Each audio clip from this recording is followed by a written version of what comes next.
Hello, everyone, and welcome to the Trade Ideas Live Trading Room recap for Wednesday, February the 12th.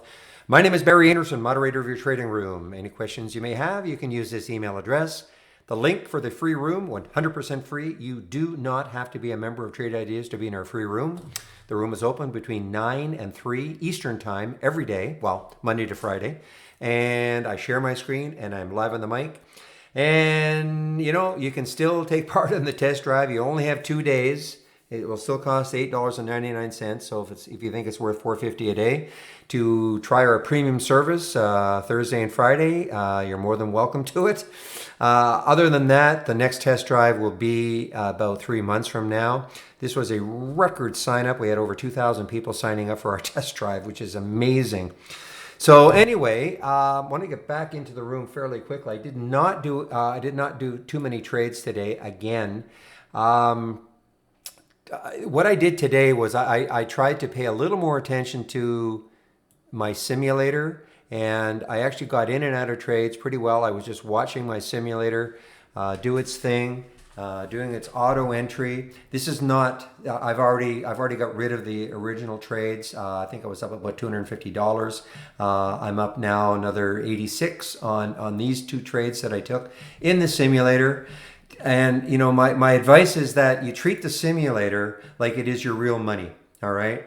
And when I'm in the room and I'm answering questions, lots of questions, especially last week and maybe the beginning of this week with a lot of people in the test drive, it's difficult for me to really concentrate on what's happening. But you have to treat this like this is your real money. This is the simulator at work. It's real time. It's real world. Real world meaning, let me just see if I can get an example here. I don't have one, unfortunately, but the reason being is that it took these trades early on. I mean, I can tell you right now that the LVGO was awesome, and it still is, I think. Just give me a second here. Just have to get the symbol linking going. So, 2669, 2726 right now. Now the Tiva was a real tough one.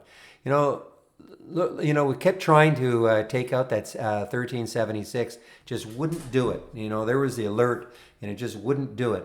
But my bottom line is that if you're going to use the simulator, then treat it like it's really is your money. And I always say, for instance, here is. So I was auto trading the entries on my down and up, okay? They're off now, I've turned them off now. But for instance, edit the trading strategies, the order detail. So my position sizing, it's based on the stop loss, risk value. So what that means, that risk value of 100, that means in the simulator, I'm risking $100 a trade.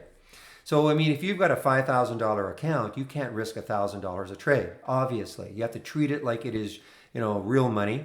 Your real money, and so you have to share size accordingly. Now, I'm not going to tell you what you should risk, but certainly you cannot risk 1,000 if you've got 5,000 in your account.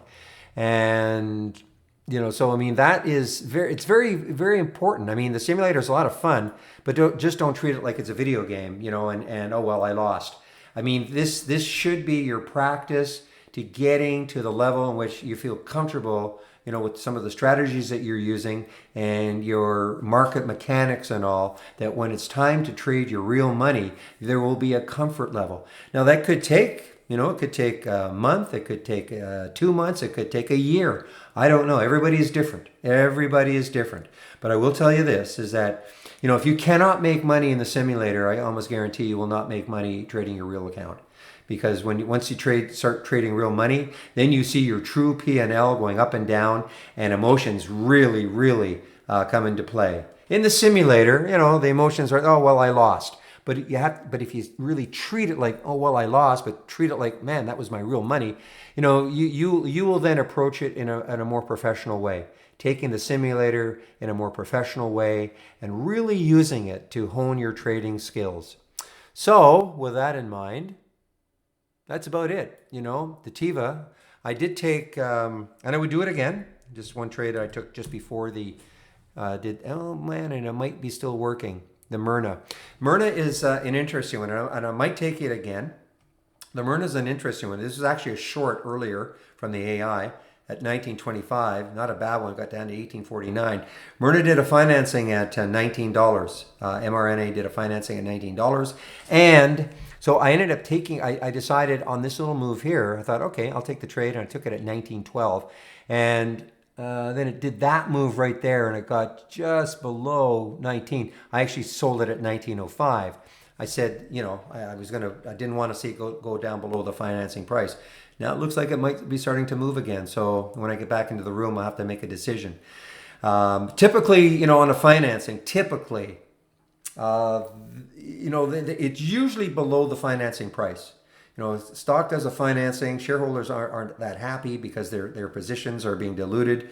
Myrna, what was the number of shares? 26 million shares at $19 a share. So, I mean, that's 26 million shares added to the float.